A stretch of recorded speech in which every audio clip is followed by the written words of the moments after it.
What's going on, guys? Steve from the Minute Masters here, and today I'm going to show you how to remove the transmission from your truck. It's probably wondering like, oh geez, Steve, what are you up to now? Well, probably about a year and a half ago I had the transmission rebuilt by a guy, and about 20,000 miles later I managed to make the overdrive not work anymore. And on hot days it kind of overheats a little bit, and yeah, it's got a whole host of problems. So I've decided, after much reading and deliberation, that I'm going to rebuild the transmission myself, which means it has to come out. So I have done this before, and here's what we're gonna do. I've done it in multiple ways. I've either pulled it out of the truck or pulled the engine and trans out. But what I like to do is you try to get the front as high off the ground as possible. That gives you enough room to have the transmission droop out when you have to use the jack to get it out. The first thing we're gonna do is we're gonna drain it. Now, typically you just take the pan off.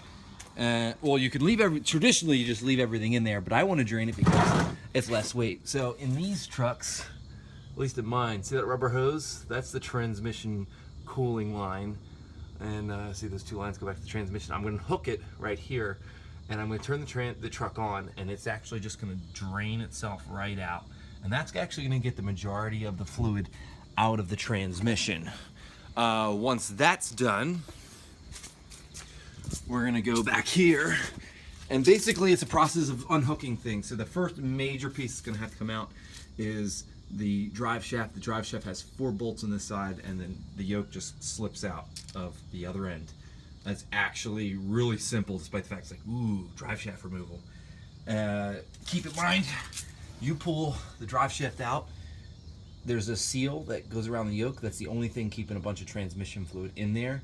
So keep a pan underneath the yoke when you pull it out, because transmission fluid will come out, and considering the truck is tilted back, it's definitely going to want to flow out of there. And then I'll bring you back and I'll show you the other things you got to start disconnecting.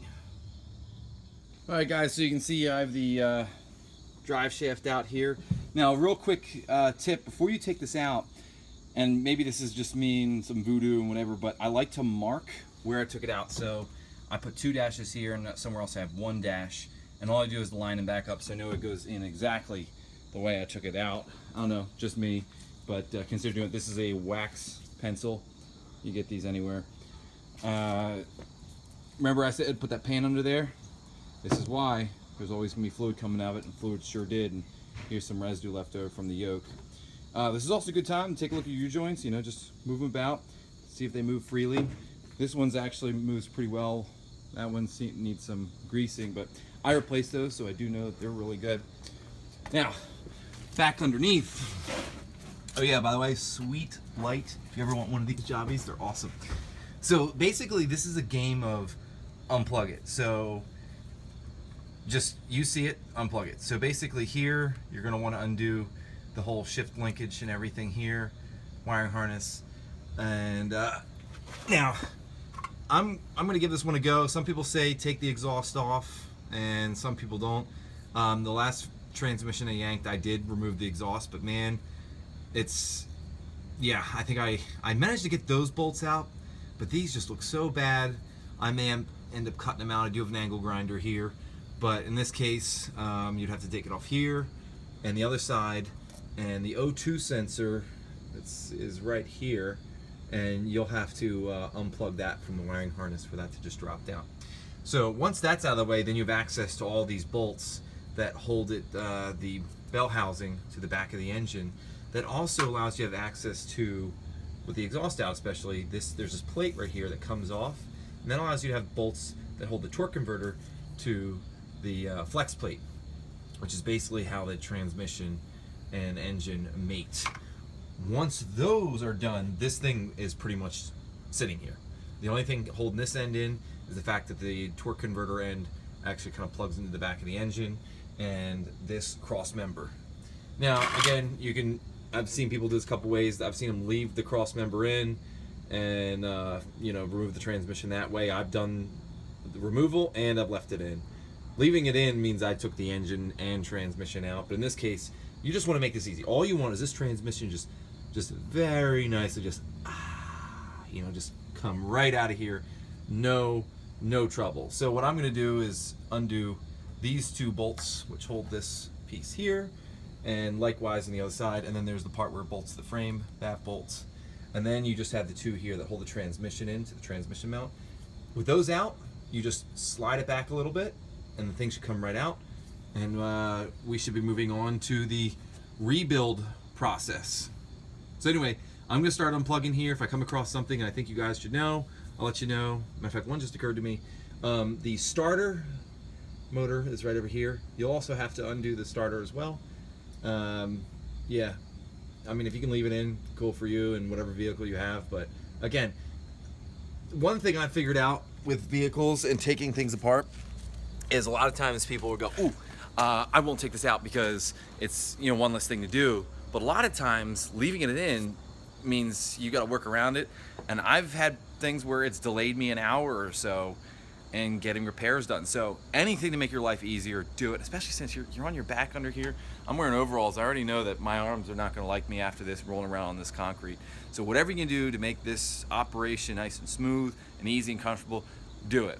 Like my other way of making things nice and easy and comfortable, bring out your boom box and have your tunes going. It makes everything go by nice. So anyway, I'm gonna get back to it. I'll bring you guys back when probably pretty much I'll be dropping the transmission down or any other things. All right, see ya. Fellas, here we are.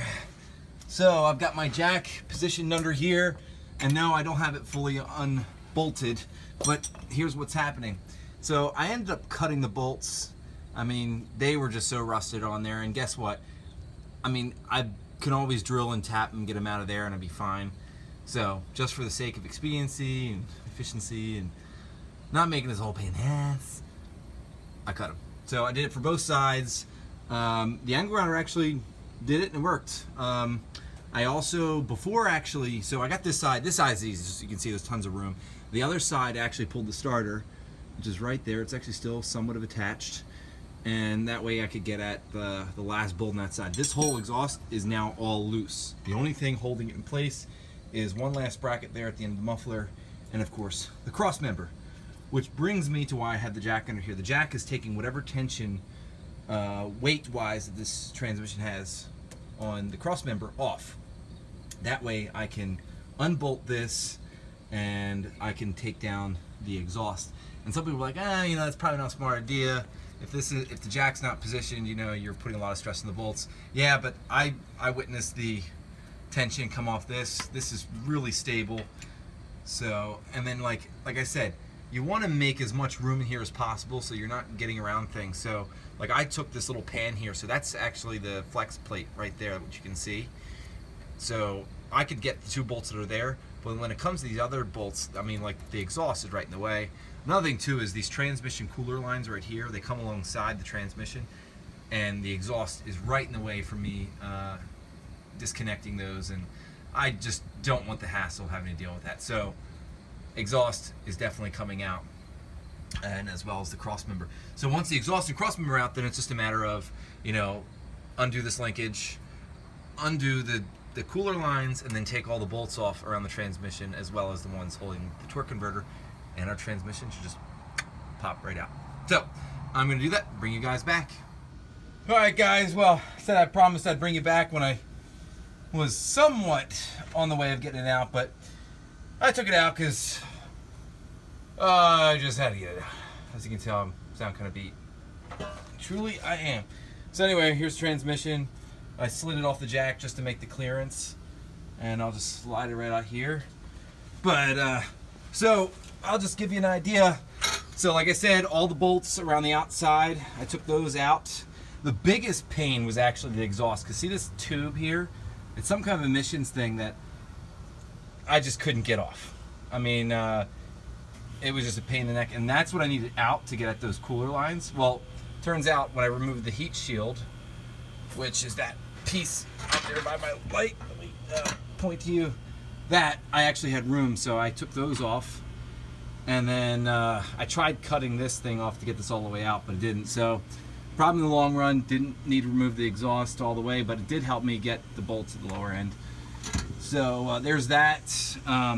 This is your shift linkage. You just want to undo the two bolts that hold the bracket on there and take that off. Wiring loom unclips. And then as far as this cross member piece, so there's also these pieces here. You're also going to have to undo the bolts at the top. Now, one of them I did, the other one was just a pain, so I kind of just slid it out. I'll take it off there and ream it out and get it ready. But once the cross member was out, it was just a matter of just wiggling this out and plop, came out, and that was it. So, yeah. Sorry, guys. That's all for me. I'm going to pull this into the garage back here. I'm going to start the rebuild, which despite the fact it's going to be my first one, I'll film it for you guys just so you kind of have an idea of what one of these looks like inside. Because I know, everybody says a lot of voodoo and magic inside and an automatic transmission, but hey, I mean, if there's guys who are doing this on the assembly line, there's repair shops doing it, how voodoo can it be? So, anyway, Steve for the Minimasters, thanks for watching.